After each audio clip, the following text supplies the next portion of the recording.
moi c'est JD, mon nom complet c'est Jean David. Je vais vous expliquer mon témoignage. J'ai grandi dans l'église, mes parents servent depuis que je suis bébé.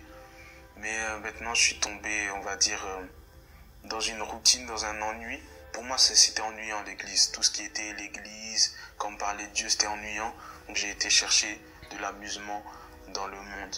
Dans tout ce qui était les filles, les fêtes, l'alcool, la bringue si je puis dire. Également les bagarres. Les bagarres, j'étais un garçon très violent. Vraiment violent, me taper. Même des fois me ramasser des coups aussi. C'est quelque chose que j'aimais, genre cette interaction.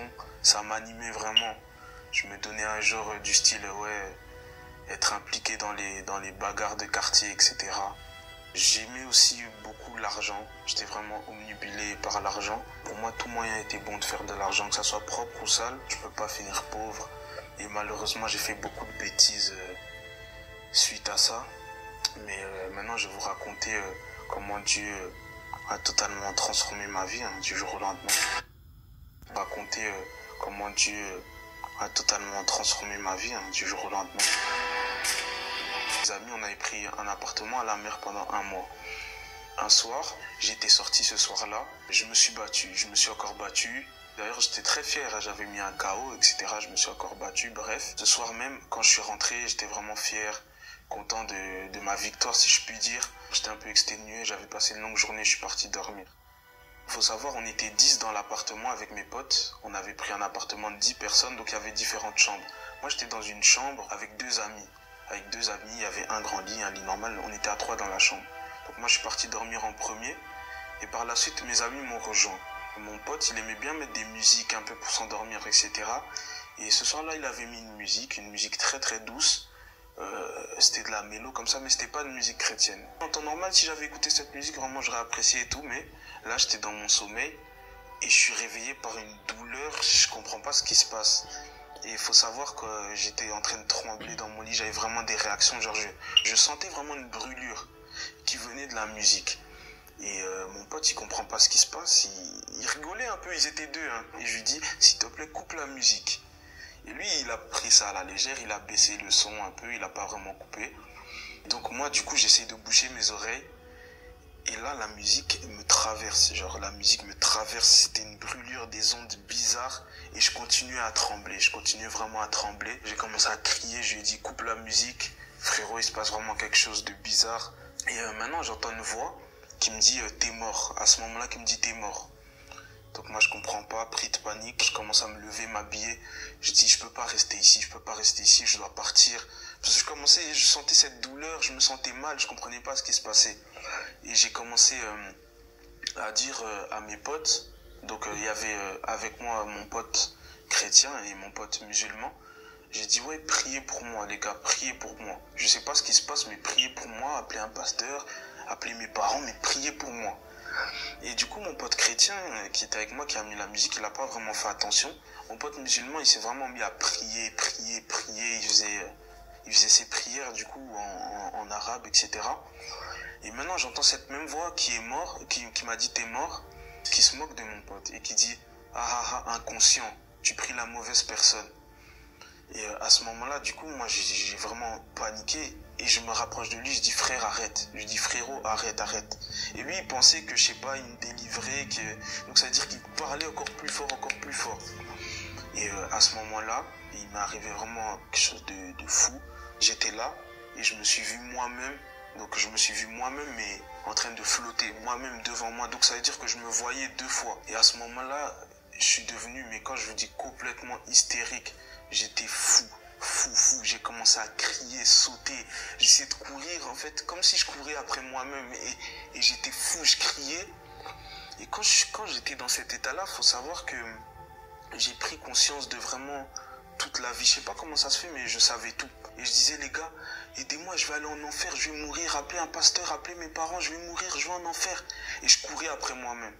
Et mes potes, ils me contiennent, ils essayaient de me tenir parce que je sautais vraiment, je renversais tout dans l'appartement. Et ils me tiennent, et je dis, les gars, s'il vous plaît, tenez-moi. Ils disent, on tient, qu'est-ce qui se passe et tout? Je dis, tenez-moi. Et après, je dis, les gars, c'est trop tard, c'est fini pour moi. Je vais aller en enfer. Donc, je vois mes potes me tenir de moins en moins, parce que je me sens tout simplement descendre, jusqu'à ce qu'il fasse vraiment, je sois vraiment dans le noir. Maintenant, à ce moment-là, la même voix là qui s'est moquée de moi m'a dit, je t'avais dit, tu es mort, ça servait à rien de te débattre. Et je me vois en train de voler.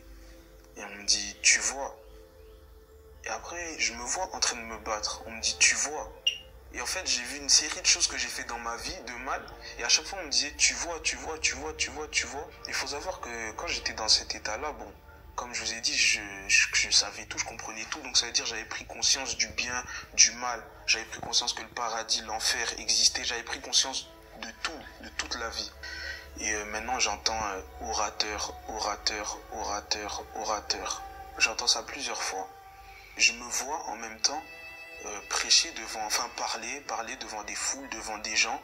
Et les gens qui m'écoutaient étaient touchés par ce que je disais. Et après, on me dit orateur, cette même voix, orateur, orateur en boucle. Et il me dit orateur, c'était ça ta destinée. Et t'es passé à côté. Donc j'étais complètement choqué. Parce que moi, il faut savoir, quand j'étais petit, bon, j'avais des problèmes un peu pour parler. J'ai parlé un peu tard, puis après je buguais, je parlais lentement. J'avais des problèmes en général pour m'exprimer quand j'étais très petit. Et cette voix-là me dit, tu vois, quand tu étais petit, ben en fait ça c'était des attaques. C'était des attaques parce que c'est avec ta voix que tu étais censé rentrer dans ta destinée. Mais toi, avec ta voix, tu préférais faire du rap mondain, tu préférais escroquer les gens, tu préférais baratiner les filles. Et bref, moi j'étais comme ça. Donc t'étais en train de chuter. Tu vois, tu sais que tu peux rien faire, t'es seulement là, t'acceptes, tu dis pardon, ça sert à rien. Je me suis retrouvé devant une très grande porte. J'étais devant, j'attendais, mais cette porte-là, je l'ai pas passée. Et finalement, je me suis retrouvé en enfer. Mais quand je vous dis en enfer, c'est pas des jeux, genre, c'est vraiment réel. Donc ça veut dire que souffrance, mais non, le mot douleur, le mot souffrance, ça peut même pas qualifier l'enfer. C'est trop, c'est trop. Je criais Jésus, il n'y a pas de présence de Dieu, ça sonne vide. Je criais pardon, pardon, ça sert à rien, ça change rien, t'y es déjà. Le temps il passe pas, 1 seconde, 2 secondes, comme là je suis avec vous, je parle. Le temps ne passe pas, tu peux pas compter les secondes, 1 seconde, peut-être c'est 100 ans, il n'y a pas de temps. Et donc j'étais là, j'étais en train de souffrir, je criais, j'avais des ondes bizarres, j'implosais, je comprenais pas. En fait, c'était mon âme, mais je comprenais vraiment pas, c'était une douleur inqualifiable. Et maintenant, je vois ma mère en train de prier pour moi la nuit et pleurer. Il faut savoir que chaque larme qui coulait du visage de ma mère, ce que j'ai payé pour ça, c'était trop, c'était vraiment trop, trop, trop, trop. C'est une douleur, c'est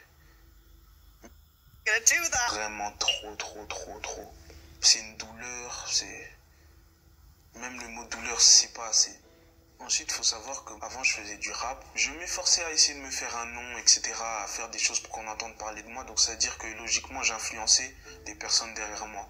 Et maintenant, chaque personne, on va dire que j'ai influencé, j'ai payé pour ces personnes-là. Chaque personne qui voulait m'imiter, j'ai payé pour ces personnes-là. Jusqu'aux personnes qui écoutaient mes musiques, j'ai été puni pour ces personnes qui écoutaient les musiques. Mais quand je vous dis la souffrance, en fait, c'est une souffrance. T'es là, mais tu ne peux pas l'assumer. Donc ça veut dire que c'est trop. T'es là, parce que tu peux pas t'échapper, mais t'es en saturation, c'est impossible, ce n'est pas fait pour les hommes. L'enfer, ça a été créé pour ceux qui ont conspiré contre Dieu, pour Lucifer et les démons, les anges déchus qui ont conspiré contre Dieu. C'est fait pour des créatures spirituelles, si je puis dire. C'est pas fait pour nous, les hommes. On ne peut pas assumer ça. Après tout cela, je me sens tout simplement revenir à moi-même. Je reviens dans mon corps, dans l'appartement où j'étais de base. Il faut savoir, mes potes qui étaient avec moi là, ils m'avaient allongé sur un lit. Ils s'étaient positionnés tous autour de moi et ils étaient un peu en panique. Certains lâchaient quelques larmes, certains paniquaient, certains ne savaient pas s'ils devaient appeler l'ambulance ou pas. Et puis je reviens, puis ils me disent... JD, ton cœur s'arrête de battre, ton cœur bat lentement, ton cœur bat vite. Qu'est-ce qui se passe, gros? Tu fais un arrêt du cœur? Qu'est-ce qui t'arrive en fait? Et moi, en fait, quand je suis revenu à moi-même, j'avais une révolte. Et en fait, j'étais clairement énervé. J'ai commencé à leur crier dessus. Je leur disais, c'est pas un arrêt du cœur que je suis en train de faire, c'est un arrêt de l'âme. Et je faisais que leur crier dessus. Et je leur disais, nous, on est là, on fait nos trucs, mais on se rend pas compte de ce qui nous attend derrière. On se rend pas compte que le salaire du péché, c'est la mort.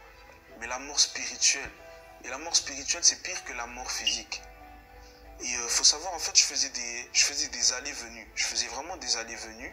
Et donc j'avais vraiment ce sentiment-là. Donc je quittais mon corps, j'allais en enfer, puis je revenais dans mon corps, puis je repartais en enfer. Je revenais dans mon corps, je repartais en enfer.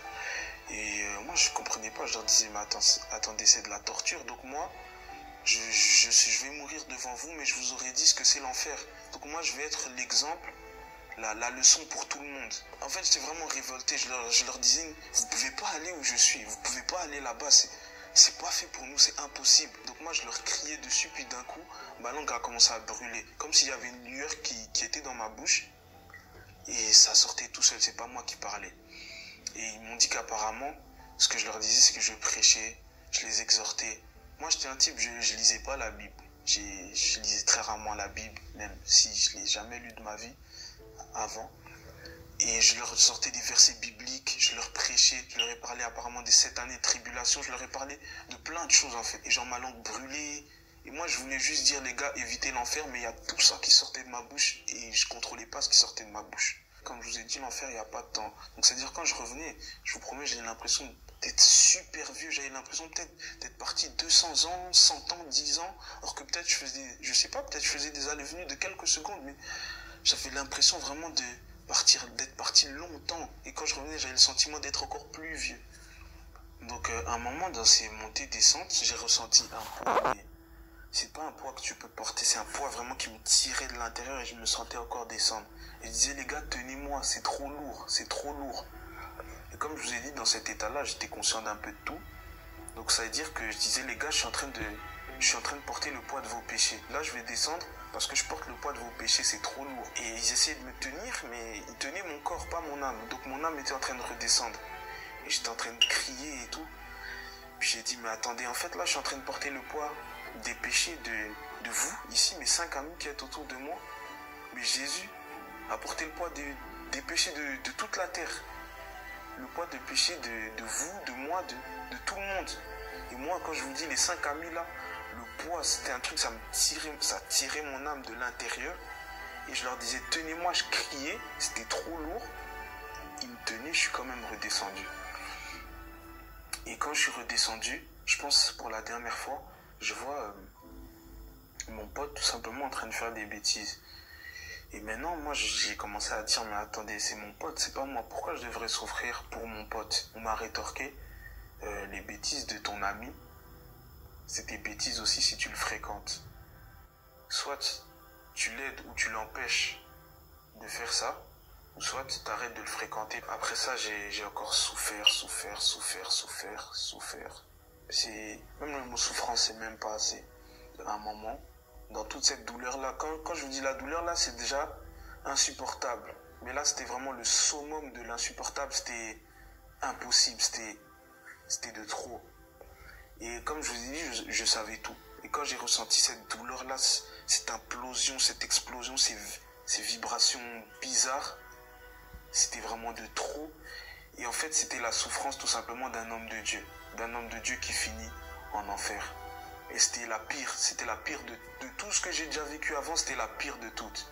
Après cette phase-là, je me retrouve par terre, sur un sol, si je puis dire, pas vraiment blanc, mais c'était une matière assez... Ça m'avait l'air propre, très luxueux. Après, c'est une matière que j'ai jamais vue dans ma vie. Je me lève et je vois devant moi comme des gardes en V comme ça, en V. Et des gardes grands, mais vraiment tellement grands que limite j'arrivais pas à voir leur visage. Je voyais le bas de leur corps, si je puis dire. Et maintenant, au coin de ce V là, au coin du V, il y a une grosse présence comme ça qui est arrivée. Une grosse lueur, lumière. Dès que j'ai senti ça, je me suis allongé par terre. Je me suis vraiment mis comme ça, par terre. Tout mon corps allongé face contre terre. Comme un réflexe, je me suis mis comme ça par terre. Je sais pas pourquoi. Et quand j'ai senti cette lueur, cette puissance, en fait, j'ai jamais ressenti ça dans ma vie. J'ai jamais... Faut savoir, moi, je me battais, je tapais des gens. Je me sentais un peu invincible. Je ne me suis jamais senti aussi faible de ma vie.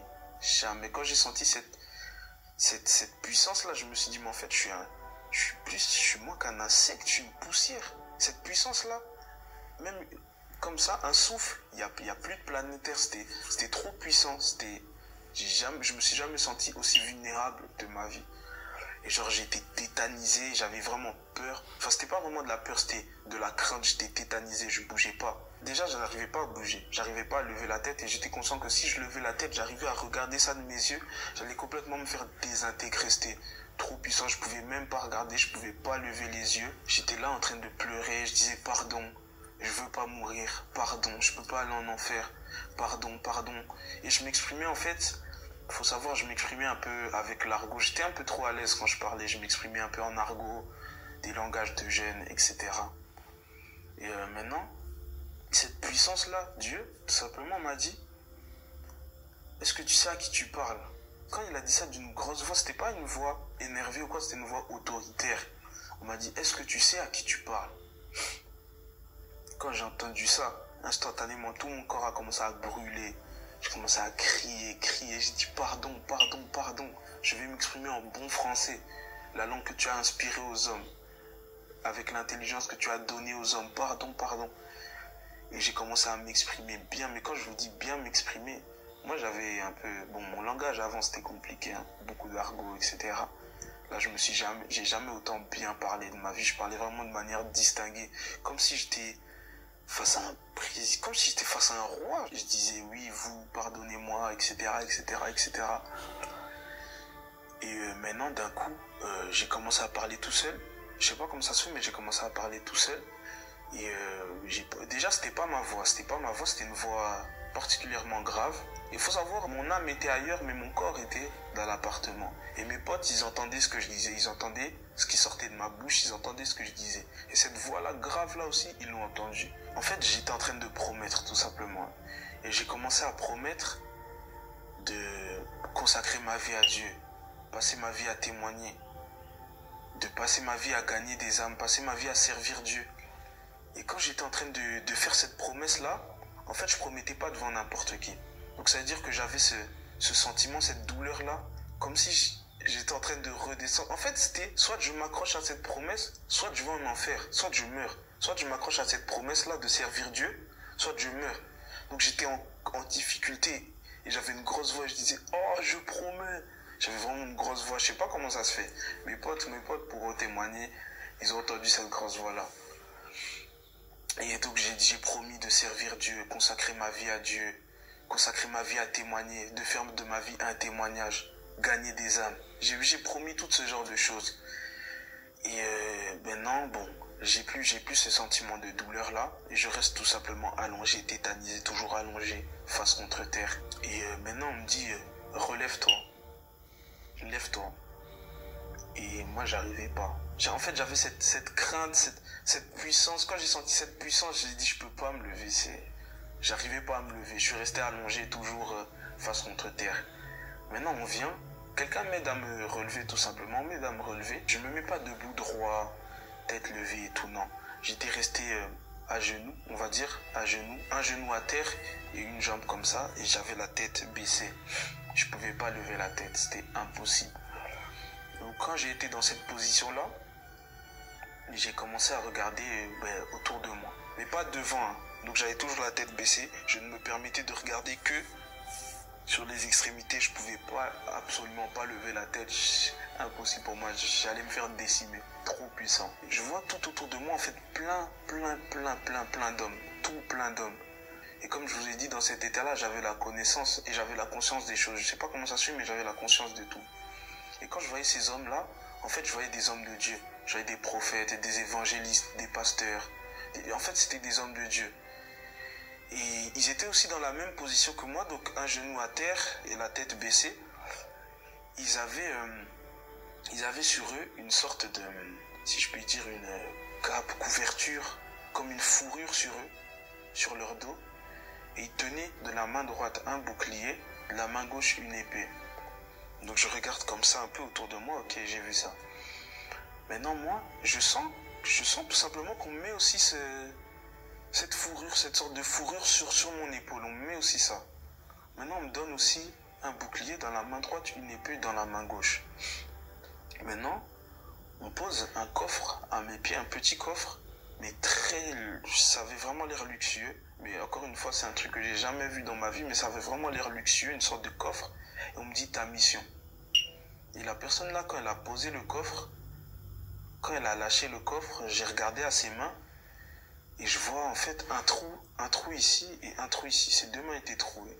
Je commence à réaliser que quelqu'un qui a les mains trouées dans ce genre de situation, ben c'est Jésus. Donc je commence vraiment à réaliser ce qui se passe et dans ma tête, c'était vraiment l'euphorie. Et donc toujours la tête baissée. Et maintenant, cette voix-là me dit, t'es pardonné, mais c'est ta dernière chance. Et il faut savoir que moi, en fait, j'étais un garçon vraiment entêté. J'avais déjà eu des avertissements, si je puis dire, réels de Dieu dans ma vie, que j'ai jamais pris en considération. Et aussi, j'étais un garçon assez tumultueux, turbulent. Donc, c'est-à-dire que j'ai mis vraiment ma vie en péril beaucoup de fois. Ceux qui me connaissent vraiment, qui marchaient avec moi, qui ont fait toutes les bêtises avec moi, savent que j'ai peut-être failli mourir plus de 10 fois dans ma vie. J'ai vraiment trop mis ma vie en péril. Maintenant, cette voix-là me dit, t'es pardonné, mais c'est ta dernière chance. Donc moi, quand j'entends ça, logiquement, c'est pas quelque chose à prendre à la légère. Vraiment pas à prendre à la légère. Après ça, tout simplement, je me sens en fait revenir dans mon corps, revenir à moi-même. Et quand j'étais en train de revenir, j'entends vraiment plein de choses. Il y avait vraiment beaucoup de choses qui défilaient dans mes oreilles, dans ma tête. Il y avait trop de choses qui défilaient. J'entendais plein de choses.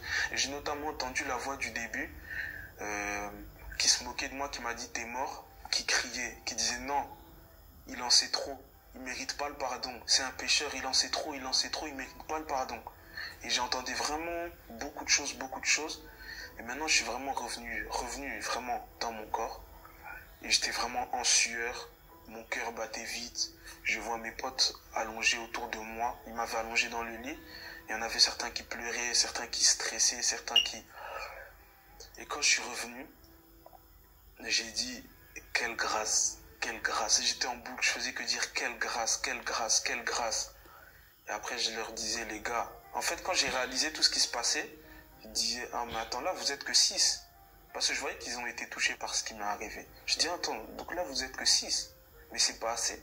Je dois beaucoup plus impacter, je dois partir d'ici, je dois évangéliser toute la terre. Je me rappelle, j'avais dit ça, je dois évangéliser toute la terre. C'était vraiment... J'avais ce feu, je disais non, je dois gagner des âmes, les gens ne peuvent pas vivre l'enfer. Même l'enfer, c'est pas quelque chose de souhaitable, même à son pire ennemi. Donc je disais non, je dois évangéliser, je dois pas rester ici, etc., etc. Après, je leur ai dit, les gars, à partir d'aujourd'hui, ma vie a changé, ma vie va changer. Et il faut savoir, moi, quand je faisais du rap, bon, j'avais mon nom de rappeur, etc. et tout. Mais ce nom-là, on m'a dit, on m'a appelé par ce nom-là, on m'a dit, ce nom-là, oublie-le. L'ancien personnage que tu étais, oublie-le, il n'existe plus. Et après, moi, je lui ai dit, bon, les gars, le personnage, là, il n'existe plus. Moi, maintenant, je suis un homme de Dieu, etc., etc. Et maintenant, l'après, c'est que je suis incroyablement reconnaissant envers Dieu. Déjà, de m'avoir fait la grâce de pouvoir expérimenter ça, même si c'était très difficile. De m'avoir permis, tout simplement, de voir, en fait, ce qui m'attendait si j'étais mort avec le train de vie que je menais. Donc, avec la vie d'avant, les sorties, si j'étais mort dans cette vie-là, en fait, j'ai pu voir ce qui m'attendait après. Et j'ai réalisé tout simplement que tout ça, c'est vraiment éphémère. L'argent, je courais vraiment derrière l'argent. J'ai réalisé que l'argent, tu vas pas l'emmener après ta mort. L'argent, tu vas le laisser ici. Les filles, tous les plaisirs de ce monde derrière lesquels je courais, j'ai réalisé qu'en fait, c'était des plaisirs éphémères et qui me mèneraient tout simplement à ma perte. Et vraiment, je rends grâce à Dieu de m'avoir fait cette grâce et d'être ici, là, pour en témoigner. Et je tiens à parler à toi qui regarde cette vidéo. Je voudrais dire que c'est très important et qu'il faut qu'on prenne conscience que c'est réel. Moi qui croyais pas vraiment à ces histoires-là, bon, j'entendais ça de loin. Je pouvais entendre des témoignages comme ça via mes parents, mais pour moi c'était du blabla tout ça. Mais Dieu m'a confondu parce que ça m'est arrivé à moi-même, donc je peux plus nier. Le monde spirituel existe. La vie après la mort existe. L'enfer existe. Le paradis existe. Et on a les cartes.